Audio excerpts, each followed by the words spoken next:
Hi everybody, welcome to this week's edition of LAB on how to prepare for your training contracts. A couple of you asked me to do a video on how to prepare for your LPC, and I'm not going to do one for the simple reason that I really don't think you need to prepare for your LPC, because the LPC is an entirely practical course designed to teach you the procedural skills that you need in order to prepare you for being a trainee. And you'll actually need to draw on very little of your prior legal knowledge from your law degree or equivalent. The only time where you might need to draw on some of it is when you come to do your electives, and at that point it's a good idea to review the core law behind your electives. For example, if you're doing an elective in real estate, it's a good idea to review your land law notes, or if you're doing something like personal injury, it's a good idea to refresh your knowledge of tort law principles.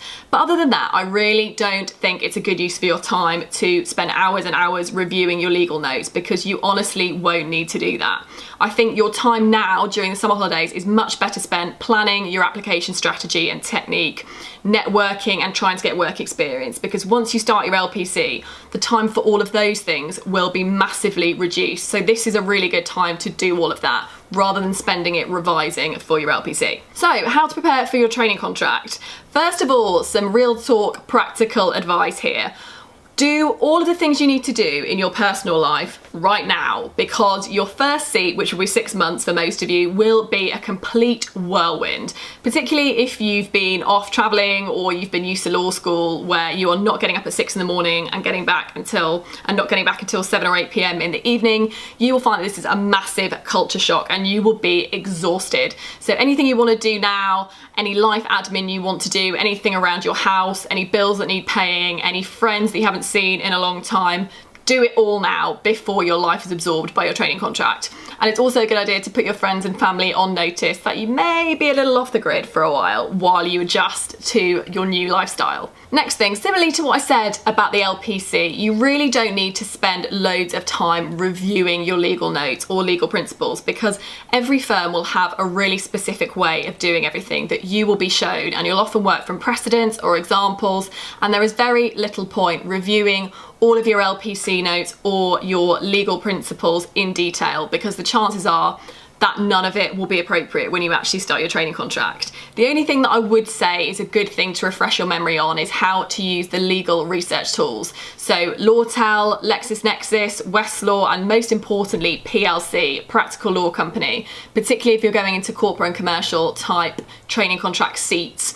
This will save your life. So really make sure you know your way around those and how to use all of the advanced search and all of those things if it's been a while since you've used them, because those things will save you huge amounts of time when you actually start your training contract.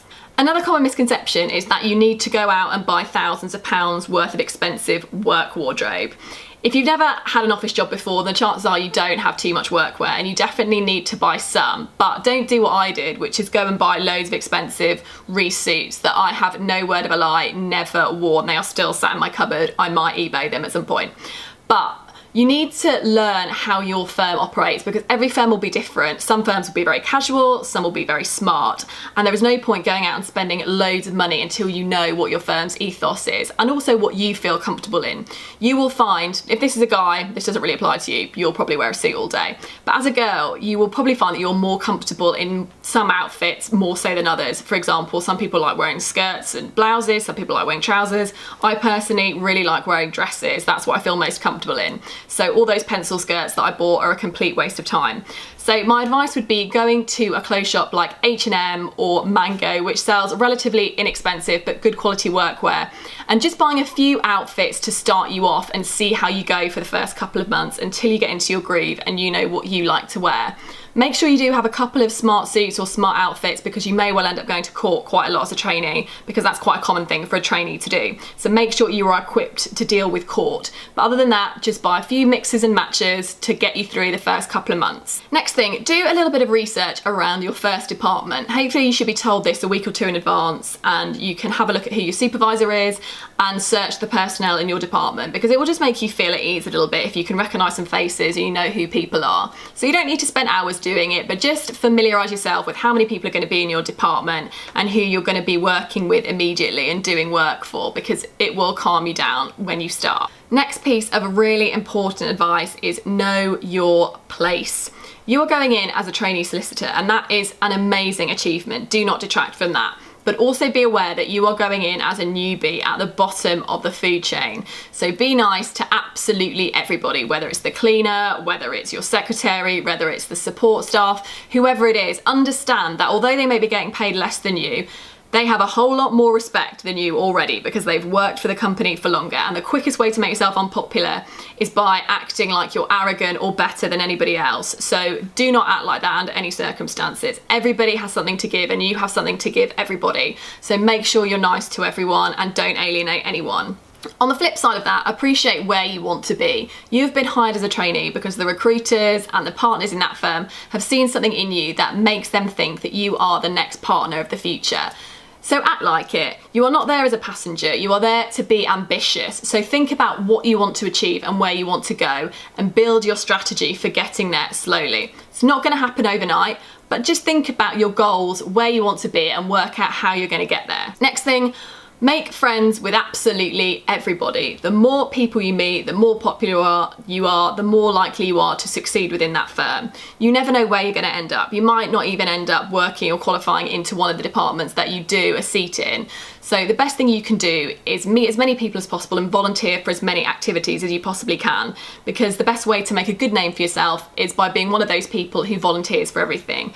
Be a team player, don't be afraid to get involved, give up some extra time outside of the working day, volunteer to help out with charities or networking events. Whenever there's an email that goes around that says they need volunteers, be the person that volunteers. Within reason, don't burn yourself out, but be that kind of person, and that way you will be respected within the firm and you're likely to go further. Another piece of practical advice, get a mug. I know this sounds ridiculous, but lives have been lost, NQ positions have been rejected. Might be a bit of an exaggeration, but mug etiquette is really important.